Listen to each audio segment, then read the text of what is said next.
90% оқушы қателескен С деңгейлі есеп. Егер синус альфа 13-тен 12, косинус бетта минус 5-тен 4 және альфа мен бетта пи бөлінген 2 мен пидің аралығында болса, онда косинус альфа плюс бетта өрнегінің мәнін табыңыз дейді. Бізден косинус альфа плюс беттаны сұрап тұрса, онда осы формула арқылы есепті шығарамыз. Косинус альфа көбейтілген косинус бетта минус синус альфа көбейтілген синус бетта.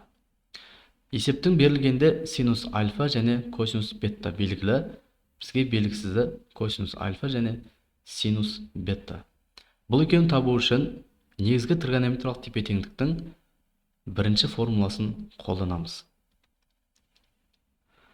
Осы жерден косинус табатын болсақ, косинус альфа бұл 1 минус синус квадрат альфаға азайтындысына тең, және бұны түбірге аламыз. 1 минус синус дегеніміз 13-тен 12, және формула бойынша бұны квадраттаймыз және түбірге аламыз. Енді 1 минус 13-тің квадраты 169, 12-тің квадраты 144.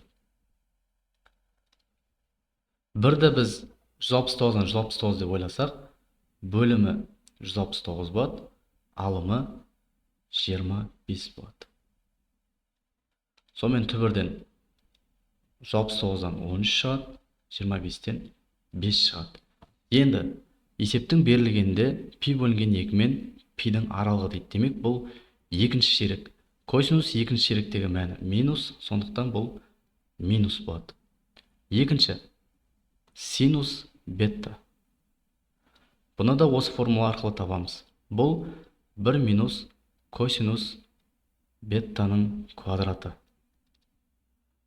Сонымен түбір 1 минус косинус бетта дегеніміз минус 5-тен 4-ке тең. Түбір астында 1 минус квадрат. Минусты квадраттасақ ол плюс болып кетеді. 5-тің квадраты 25, 4-тің квадраты 16. Сонымен бұның жауабы бірді біз 25-тен 25 деп ойласақ, бөлімінде 25, алымында 9. Бұдан түбірден 25-тен 5 шығады, түбір 3-тен 9-дан 3 шығады. Енді есептің қайттан берілгеніне ораламыз. Пи бөлінген 2 мен пидің аралығында екінші ширекте синустың мәні плюс. Демек, бұл сол күйінде қала береді. Енді мен бұдан басқа түспен жазайын. Енді осыларды орындарына келіп қоямыз. Косинус альфа дегеніміз бұл минус 13-тен 5-ке тең болды. Мына жеріне тең болады қоя салайын. Көбейтілген косинус беттамыз бұл минус 5-тен 4 болды. Минус синус альфамыз 13-тен 12, көбейтілген синус беттамыз 5-тен 3 тең болады.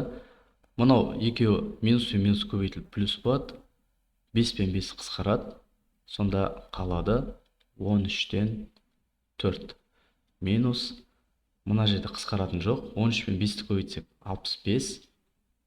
13 пен 12-ні көбейтсек 36. Сонда жауабы ортақ бөлімі 65 болады. Мұнда 5-тен келеді, мұнда 1-ден келеді. 5 пен 4-ті көбейтсек 20.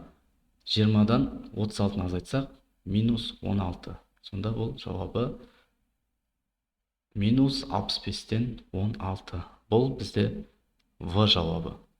Осы сияқты ұбт-ға қатысты есептерді жібере алмас үшін менің парақшама тіркеліп кетіңіздер.